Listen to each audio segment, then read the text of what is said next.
Hello viewers, welcome to Aruva Meesai Koduva Parva. இன்னைக்கு நம்ம moms recipe கார்னர்ல உங்களுக்கு இந்த லாக்டவுன் பீரியட்ல ஒரு ஈஸியான ரெசிபி ஒன்னு சொல்லி தர போறேன். இது சின்ன பசங்களுக்குலாம் ரொம்ப பிடிக்கும். சோ இந்த லாக்டவுன் பீரியட்ல எல்லாமே வந்து எப்ப பாரு ஏதாவது சாப்பிறதுக்கு கேட்னே இருப்பாங்க. இது ஈவினிங் ஸ்நாக்ஸாவும் சாப்பிடலாம் இல்ல பசங்களுக்கு பாஸ்ட் டைம்ல சாப்பிறதுக்கும் ரொம்ப ஈஸியா இருக்கும். சொல்ல போற ஸ்பெஷல் ரெசிபி வந்து ஓம்புடி. சோ அது எப்படி செய்யறதுன்றது சொல்லி தரேன் வாங்க. சோ ஓம்புடி செய்யறதுக்கு தேவையான பொருட்கள் என்னென்னன்றது நான் எடுத்து வச்சிருக்கேன். நான் அதை உங்களுக்கு காட்டுறேன். இப்போ என்னன்னா ஃபர்ஸ்ட் கடலை மாவு, அதுக்கப்புறம் அரிசி மாவு, இது வந்து வனஸ்பதி சொல்கிற டால்டா கொஞ்சம் எடுத்து வச்சுருக்கேன். அதுக்கப்புறமா வந்து மிளகாப்பொடி, உப்பு, சீரகத்தூள், பெருங்காயத்தூள். ஸோ இவ்வளோ தான் இதுக்கு தேவை. அப்புறம் இது மாவு பிசையறதுக்கு தண்ணி வேணும். உங்களுக்கு வந்து ஓம்புடி செய்யும் போது ஒரு டிப்ஸ் சொல்கிறேன் எப்படின்ட்டு. இதில் வந்து ஒரு 2-3 டிப்ஸு சொல்வேன் நான், நீங்கள் அதை கவனிச்சிக்கோங்க எப்படின்ட்டு. ஸோ இப்போ அந்த ஓமப்பொடி முதல்ல வந்து கடலை மாவு எடுக்கிறோம் இல்லைங்களா, அந்த கடலை மாவு வந்து ஜலிச்சு எடுத்துக்கணும் எப்போவுமே. ஏன்னா இதில் வந்து சின்ன சின்ன இந்த கடலை பருப்போட தோலெல்லாம் இருக்கும் நம்ம மிஷினில் கொடுத்து அரைக்கும் போது.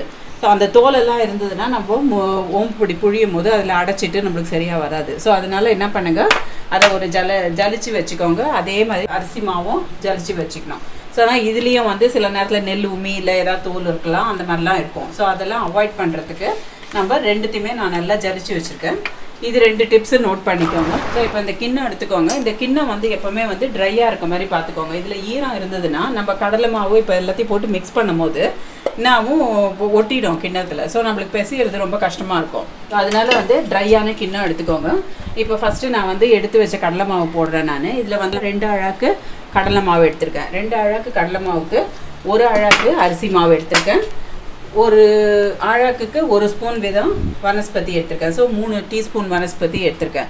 இப்போ இந்த வனஸ்பதியை வந்து நான் சூடு பண்ணி போடுவேன் நான். அதே மாதிரி 3 டீஸ்பூன் வந்து தனி மிளகாய் தூள், உப்பு, 1/2 ஸ்பூன் சீரகத்தூள், கொஞ்சம் பெருங்காயம் சேர்த்துருக்கேன். ஸோ இப்போ இதெல்லாம் எடுத்துனாச்சு. இப்போ இந்த கிண்ணத்தில் வந்து ஃபஸ்ட்டு நான் வந்து கடலை மாவு வந்து ஆட் பண்ண போகிறேன். ஸோ இந்த கடலை மாவை இந்த மாதிரி பண்ணிக்கோங்க. இதில் வந்து ஒரு ஃபோக் ஸ்பூன் எடுத்துக்கோங்க. இது வந்து கலக்கிறதுக்கு ஈஸியாக இருக்கும். ஸோ நம்ம கடலை மாவு போட்டாச்சு. அடுத்து வந்து அரிசி மாவு, இந்த மொத்த அரிசி மாவும் இதில் போட்டுக்கோங்க. ஸோ மொத்தம் போட்டாச்சு. இப்போ வந்து இந்த மசாலா பொடி இருக்குது இல்லையா, இது எல்லாத்தையும் போட்டுக்கோங்க. இதெல்லாம் போட்டுட்டு நல்லா இதில் கலக்கி விடணும்.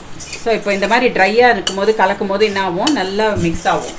ஸோ இப்போ நம்மளுக்கு எங்கேயுமே வந்து ஒரு பக்கத்தில் வந்து சீரகத்தூளோ இல்லை ஒரு பக்கம் பெருங்காயத்தூளோ அந்த மாதிரி எதுவுமே தெரியாது. நல்லா மிக்ஸ் ஆகிடும். பாருங்கள், இதில் பார்த்தீங்கனாலே தெரியும். இப்போ எல்லாமே வந்து ஒரு மாதிரி கடலை மாவு எல்லோவாக இல்லாமல் கொஞ்சம் அரிசி மாவு கலந்ததுனால இதுவாகிருக்கு. இப்போ வந்து நான் வந்து அடுத்தது இந்த வனஸ்பதியை வந்து உருக்கி ஊற்ற போகிறேன் நான். ஸோ இதுக்கு வந்து ஒரு கிண்ணம் எடுத்துக்கிறேன் நான். ஒரு கிண்ணத்தில் இந்த வனஸ்பதியை போட்டு அடுப்பில் வச்சு சூடு பண்ண போகிறேன். ஸோ இது எதுக்கு நான் அந்த மாதிரி சூடு பண்ணுறேன்னா ஈஸியாக கலக்கும். ரெண்டாவது வந்து இந்த மாதிரி நம்ம சூடு பண்ணி போடும் போது நம்மளுக்கு ஓம்புடி வந்து நல்லா கிறிஸ்பாக வரும். ஸோ இப்போ பாருங்கள், நான் எல்லாத்தையும் எடுத்துட்டேன். இதை வந்து நான் ஒரு கிண்ணத்தில் போட்டு சூடு பண்ணிக்க போகிறேன்.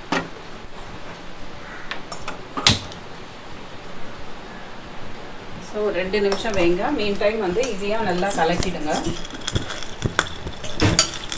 ஸோ இதுவும் நல்லா கலங்கிடும். ஸோ இப்போ வனஸ்பதி வந்து உருகிடுச்சு.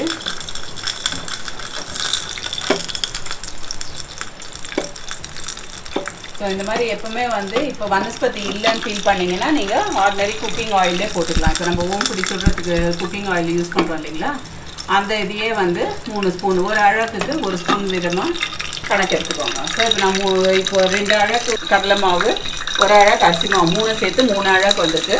ஸோ அதனால் இப்போ 3 ஸ்பூன் பாருங்கள் வனஸ்பதி உருகிடுச்சு. இதை வந்து இந்த இதில் கொட்டுறேன் நான்.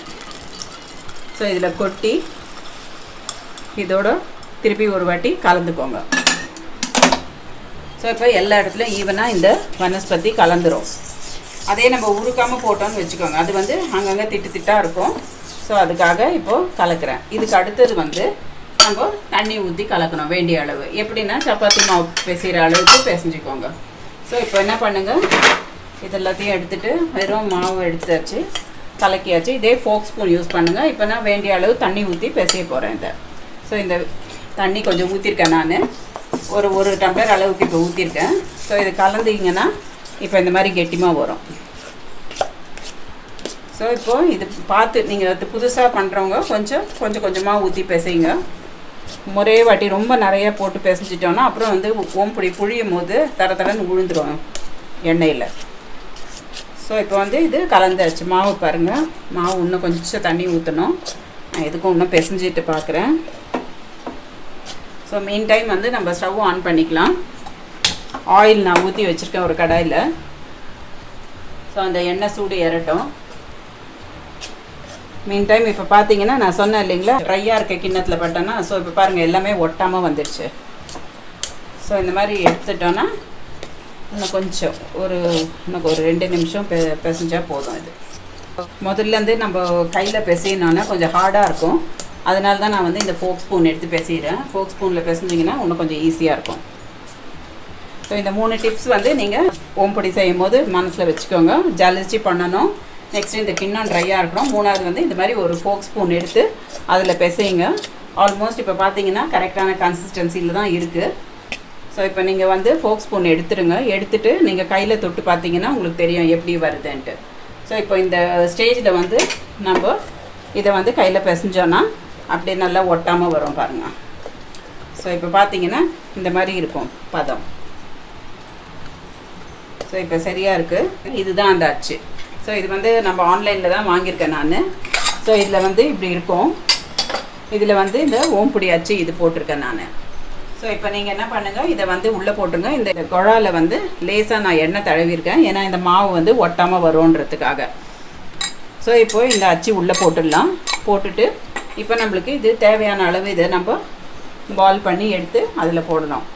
ஸோ இப்போ நம்ம நல்லா ஜலிச்சு போட்டிருக்கிறதுனால இதில் வந்து லம்ஸ் எதுவுமே இருக்காது. ஸோ ஈஸியாக புழிய வரும். ஸோ இந்த மாதிரி எடுத்துக்கோங்க.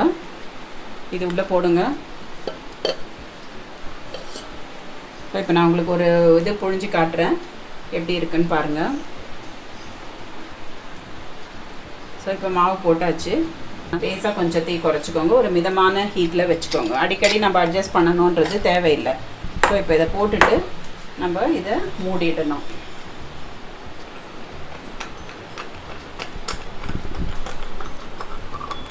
ஸோ இப்போ நல்லா டைட்டாக மூடிக்கோங்க. மூடிட்டு டைரெக்டாக எண்ணெயில் புழியணும். இப்போது ஸோ இப்போ பாருங்கள், நான் மீடியம் ஹீட்டில் வச்சுருக்கேன். வச்சுட்டு இப்போ புழிய போகிறேன். ஸோ இதில் பார்த்தீங்கன்னா ஓம்பொடி உழுது பாருங்கள். ஸோ இந்த மாதிரி உங்களுக்கு எவ்வளோ வேணுமோ இப்படி சுற்றி புழிஞ்சிக்கோங்க. ஸோ இது எண்ணெய் கொஞ்சம் சூடு தெரிக்கும். அந்த நேரத்தில் கையை தூக்கி பண்ணுங்கள். புதுசாக செய்கிறவங்க கொஞ்சம் கேர்ஃபுல்லாக பண்ணுங்கள். ஸோ இப்போ பார்த்தீங்கன்னா நல்லா பொரியுது.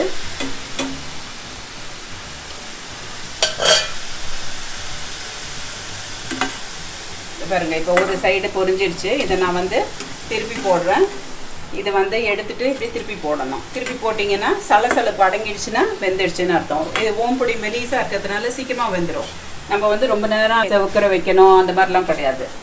ஸோ உங்களுக்கு இப்போ சலசலப்பு அடங்கிறது காட்டுறேன். முதல்ல இருந்த சலசலப்பு இல்லை பாருங்கள், இப்போ அடங்கிடுச்சு இல்லையா. ஸோ இந்த சைடும் நம்ம ஒரு வாட்டி போட்டாச்சு. திருப்பி செகண்ட் டைம் போடணும்னு தேவையில்லை, உங்களுக்கு காட்டுறதுக்காக நான் போடுறேன். ஸோ இப்போ பார்த்தீங்கன்னா எண்ணெயில் சலசலப்பே இல்லை பாருங்கள். இந்த டைமில் வந்து எடுத்துருங்க. அவ்வளோதான், ஓம்புடி ரெடி ஆகிடுச்சு. இப்போ நான் தீ கொஞ்சம் குறைச்சிடுறேன். அடுத்தது போட்டு காட்டுறேன் உங்களுக்காக. இப்போ ஆல்ரெடி இருந்த மாவுலேயே ஒரு குழாயில் போட்ட மாவுலேயே மீதி இருக்குது, அதிலே புழிகிறேன். ஸோ இப்போ பார்த்தீங்கன்னா உங்களுக்கு ஈஸியாக வருது. இந்த மாதிரி ஈஸியாக வரும். கரெக்டாக வரணுன்னா நீங்கள் ஜலிச்சா தான் வரும். மாவை ஜலிக்கலைன்னா உங்களுக்கு இந்த மாதிரி வரவே வராது. ஸோ அவ்வளோதான், இந்த மாதிரி எடுத்து ஈஸியாக போட்டுடலாம் நம்ம. ஸோ மீடியம் ஹீட்லேயே இருக்கட்டும் ஸ்டவ். இதுலேருந்து நீங்கள் குறைக்க வேண்டாம். ஸோ இப்போ ஒரு சைடு இதுவாகிடுச்சு. நான் வந்து இன்னும் கொஞ்சம் ஒரு நிமிஷத்துலேயே திருப்பிடுவேன். ஸோ இப்போ பார்த்தீங்கன்னா ஒரு சைடு வெந்துடுச்சு பாருங்கள். இதை எடுத்து அடுத்த பக்கம் போட்டுருங்க. இப்போ போட்டதுக்கப்புறமா சலசலப்பு அடங்கினோடனே எடுத்துடலாம். இப்போ பார்த்தீங்கன்னா எவ்வளோ பபிள்ஸ் இருக்குதுன்னு பாருங்கள் இதில். ஸோ இதில் தெரியும் உங்களுக்கு. இப்போ இந்த பபிள்ஸ் எல்லாம் குறைஞ்சிடுச்சுன்னா மாவு வெந்துடுச்சுன்னு அர்த்தம். ஓம்பொடி கிறிஸ்பாகிடும். ஸோ இப்போ சூடில் எடுத்து போடும் போது நீங்கள் அப்படியே எடுத்து ரவுண்டாக போடுங்க. அப்புறமா நம்ம கை படப்பட அது இன்னும் கொஞ்சம் நொறுங்கிடும். அப்போ வந்து சாப்பிடும் போது ஓம்பொடி சாப்பிட்றதுக்கு கரெக்டான சைஸில் இருக்கும். ரொம்ப பொடியாகவும் ஆகாது. ஸோ இப்போ பார்த்தீங்கன்னா தெரியுதுங்களா சலசலப்பு இருக்கிறது. ஸோ இது இன்னும் 2 செகண்டில் எடுத்துடலாம். ஸோ இப்போ அடங்கிடுச்சு சலசலப்பெல்லாம். நான் இப்போ எடுத்துடுறேன் இதை. ஸோ அவ்வளோதான் வியூவர்ஸ், ஓம்புடி ரெடி ஆயிடுச்சு.